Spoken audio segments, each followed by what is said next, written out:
What's up everyone, it's OJ. We've got some Command & Conquer recap from the last event that we were at a couple weeks ago. It was super fun. We were at the launch party. Big shout out to EA for bringing me there and sponsoring this video, by the way. And if you guys want to check out the game, it is available for iOS and Android in a link in the description down below. The launch celebration was insane and it was packed. The coolest thing is that each one of us, Molt, Nick, Pat, Alvaro, where everyone had one lucky super fan flown out to this launch party and we got to meet them and mingle. It was super fun. So they interviewed us and Darth Baker was like, I'm super excited to meet OJ. Who I'm going to be teaming up with is OJ. I'm really just looking forward to just getting to hang out with him a little bit. I'm definitely going to talk to the pros some and get some help with some deck creation, and then just start working on learning those decks. And then here I am, I'm gonna crush you all! I'm just gonna build a simple deck, something that has a progression to it, kind of like a slow tempo. It starts building up mid-game, then late game, where I annihilate my competition. And then, he beat me. He destroyed me. What happened in that first game? You know, I'm just gonna give my opponent some confidence by throwing the game so that he's gonna play it a little easier, but I'm gonna destroy him in the next 3 games. So you lost the first game? Pretty much. Okay, so I just wanted to clarify, He didn't clean sweep me though. I did win a couple games. I'll show you guys one of the better games. Now OJ going up against Darth Baker in their second game. Let's see if OJ can find himself a W. He needs to get that win because he was not doing well in practice runs earlier on. He does a little bit late into this game, but I do like what he's doing here. So he's actually going against the grain with tech units. You usually like to get 2 harvesters out at some point in the game. He's looking for first missile control to put the pressure onto Darth very early on. I like this strategy from Orange actually. It's a little bit different from what we've seen from the rest of the content creators, and actually taking time away from tech units is really important. Yeah, one thing with Rivals, oftentimes these games do completely swing around. So even though OJ did have control in this early portion, all 3 platforms, this can definitely go back to Darth Baker before this first launch happens. Although it looks like OJ is in pretty good control thus far. Has control, 2 units sitting up and top by Darth Baker. It's very interesting. Yeah, I really love this from Orange. He's managed to get the first missiles. He's going to put pressure on to Darth Baker. Currently, Chief Pat is the only superstar to actually win a game. Currently, the stars are losing to their super fans. Oh, surprise, surprise. I'm surprised. They put a bit of work in there. Looks like Darth Baker has made it to the Tech Lab now. The Tech Lab is one of the most expensive buildings to get in this game, but it also produces the most powerful units. And the Wolverine Titan combo is a tried and tested GDI. So Titan's there. If this Titan can get a shot, it's going to hit on both of these units. Get wrecked! Coming through the Titan, just melting OJ on down. Darth Baker, maybe he knows what he's doing. I think he might do. He's got a very solid tech combo to work with. He does need to secure this second missile though. And with a lot of units on the field, OJ might be able to sneak this one out. We have to keep our eye on it. Yeah, sometimes you can just send out the low-cost units just to stall out a platform or grab it if nobody is trying to contest it. Pit Pulse now coming out from OJ is going to be good against these Wolverines, but doesn't want to play games against the Titan. He needs to get some Predators onto that platform, not against the Titan though. The Titan will clean up that Predator very quickly. The missile is swinging back and forth right now. It's nobody's game at this point, but the tech units are on the field right now for Darth Baker. This is going to be a difficult comeback for OJ. Yeah, it feels like Darth Baker taking advantage at this point. These Titans are just too strong for these vehicle units. Wait a second, this is a big contest on the top platform for OJ right now. He's got those zone troopers out. That's actually the perfect zone trooper placement and timing right now. Both of them, neither wants on the platform, but the healing drone comes out, instantly melted by the zone trooper, followed by the Wolverine. OJ looks like he will get control over the top platform. 5, 4, 3, 2, 1. Darth Baker, get on the platform. OJ got it. Gets the body block at the end. Feels good, OJ! That was a close match. He did beat me 3-2 though. Pat did get 3 points, so he technically won the content creator side of things. And then Alvaro Superfan won 4 points. So Alvaro's fan won for that sector. Since Pat was the winner, he got a little nice interview and he's really humble about it, except when it came to me and Alvaro. You're going to be a CNC Rivals pro? I don't know about that, but it was definitely a lot of fun today. Honestly, anytime I can get the chance to compete, you know, especially at an event like this, it's a lot of fun. And that was a blast. I mean, I was super nervous the entire time. It was really cool. You said you were going to kind of pummel your opponent into the ground. Do you think you've broken his morale? Okay, you know, there was a little bit of fake news inside of that interview where they cut everything apart and picked out the words where I was talking trash, but no. Rich is a really cool dude. He actually won the most fun match of the entire time where I tried to rockworm and base race him, so it was a blast, but really happy to pummel both Alvaro and OJ. Another cool thing at the stream is that there are some new units that they announced. Let's check that out really quickly. We have new units that we're going to be talking about. I think that's pretty exciting to be talking about these units. Greg, talk me through our first unit that we're going to be revealing today. All right, our first unit is the Mohawk Gunship. Mohawk Gunship! Thank you, Michael. This is like if an AC-130 and a Chinook helicopter had a baby. They were raised by the Kodiak. This thing flies around, destroying ground vehicles. It's like a mid-range, sort of 50 cost answer to enemy ground vehicles. It sort of has a similar role to the Orca, but requires a little less micro-intensive gameplay. It's a little tankier, so it's going to fit in, I think, really well to the current meta and really sort of shake things up. And was that something you thought about when designing it? You looked at the current meta and you were like, oh, we need something to spice it up. So is that how this came about?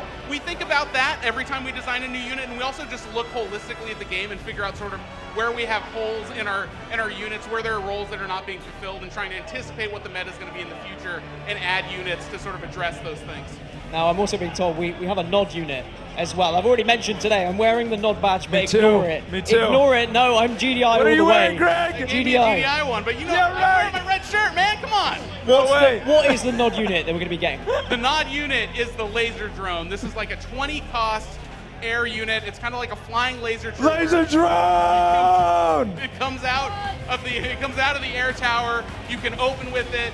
You can transition into Venoms with it. This is going to unlock a whole bunch of new nod air strategies. And do you think this is going to be like the kind of rush tactic that we might see? Absolutely. This thing can get across the map very quick, can do a lot of damage to harvesters, and you're going to have to be thinking about it, have to be looking out for it and preparing for it. And making sure you're countering against it as well. You don't want to have those rushy boys just coming along and taking your harvester. I hate it when I lose my harvester. I learned a lot of pro tips from this event too, and it was really cool to hear straight from the pros. Literally, the top players on the leaderboard, like the very, very top players were there, so we were able to ask them tips and stuff. So here's a clip of some of the strategies that they were able to teach us, and it was really basic stuff that was very insightful for someone like me. Generally, when I try to build a deck, I take a few different factors into account.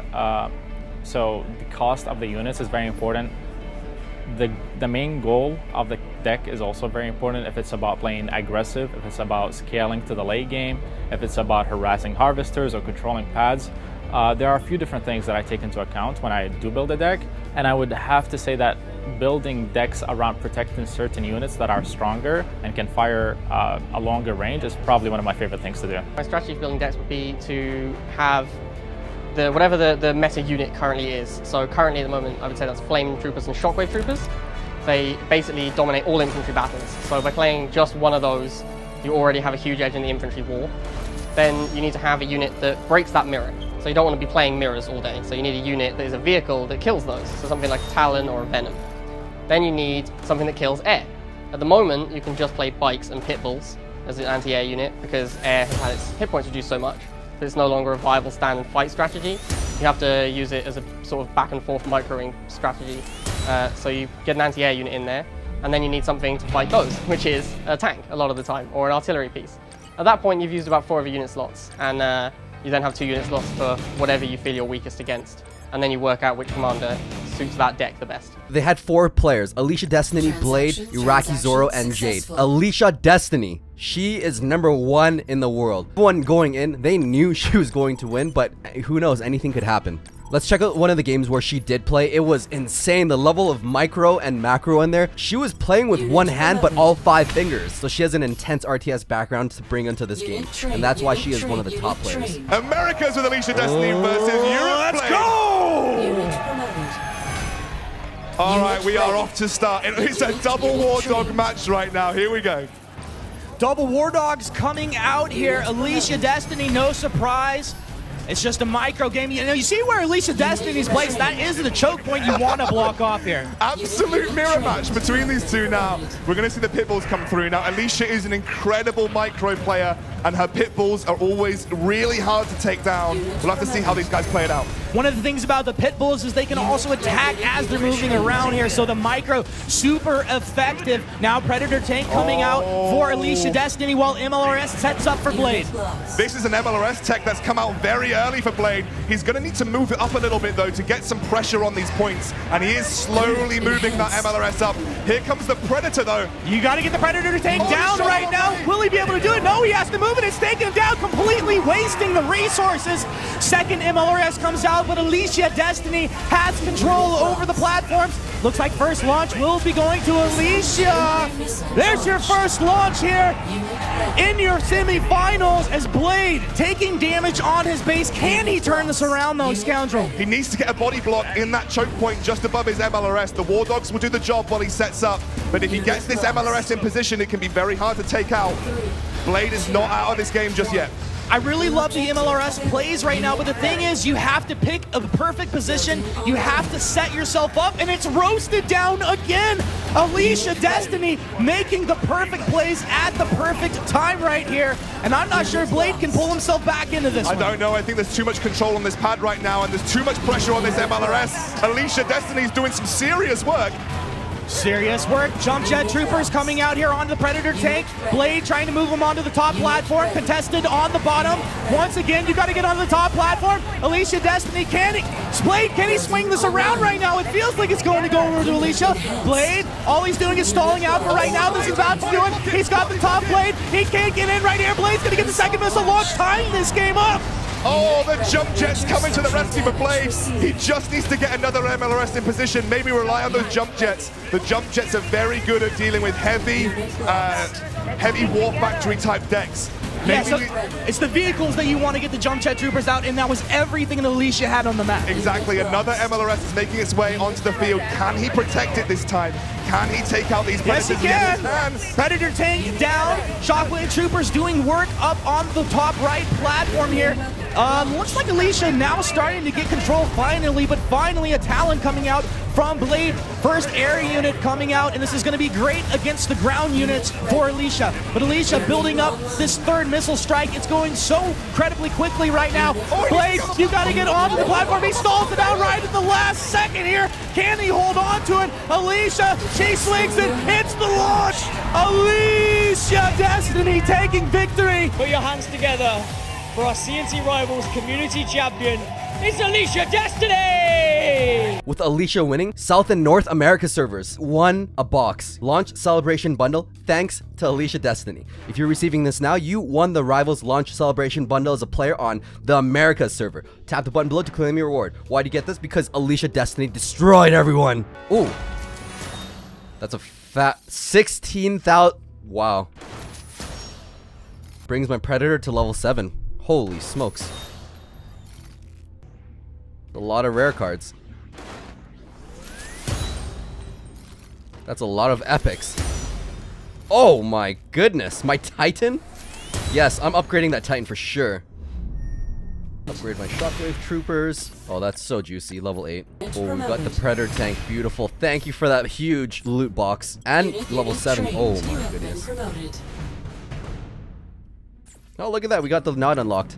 Perfect. Level 8 Zone Trooper. Woo! Y'all are gonna be wondering about these levels and how it's like kind of unbalanced. It's pay to win. It is not pay to win. Alicia Destiny is the #1 player in the world, and she is free to play. That blows my mind. You don't need to pay to be good at this game. And I had the pleasure of talking to the developers at the event there, and they prided themselves in having players that didn't need to pay to be top. Honestly, it was really fun to meet everyone, and I'm really humbled to have like gotten their insight on everything and like their thought process behind all of that. Their main priority was to make a game that everyone enjoys. 3, all right. 2, 1. New objective. I think I'm a little bit better. I'm gonna go in and get my harvester going up. Maybe a little bear. I got my little missile squad. I'm gonna go in for a shockwave. Shockwaves are so juicy. I'm sure he's got some. My Shockwave Troopers are going to win, and then my, on the bottom, I think I win that battle as well, so we're going to go in, grab that, and then, now we're going to slow down. I'm going to check up to the War Factory now. My Shockwave Troopers will win again. I teched up, and then now we go up because he built a little turret, so it's kind of a waste of his resources, and then now we build a Pitbull because I think he's going to build, yep, I knew it. Shockwave Trooper is not going to win that, so we back up, then we go back in, because the Shockwave Troopers are going to destroy those troops there.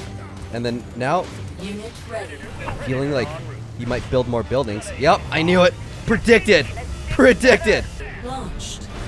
Oh, beautiful. Shockwave Troopers, I need you alive. I need you alive. We go in. Let's take up to our lab right now. We're rushing. We're rushing. You know what? I'm just gonna go for a zone trooper. Why the frick not? We'll let him have this missile. I teched up really fast. Okay. Alright, so I'm gonna build some Predator tanks, some Wolverines, because he's building a lot of the small guys there. And this guy's weak to the vehicles, so we're gonna back up a little bit so that they're not tanking too much crazy stuff. I'm at 120, and then we go in again. I'm gonna swap. I'm gonna rotate. This is total domination. This is because I teched up. Oh my goodness. I'm just gonna build that turret there just because I can. Missile's coming. Missile's coming. He can't. I'm gonna block the beacon.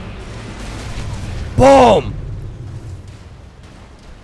I could have played that better. I didn't have to lose the first or the second missile, but it's still a victory. Nice. Brotherhood of Nod.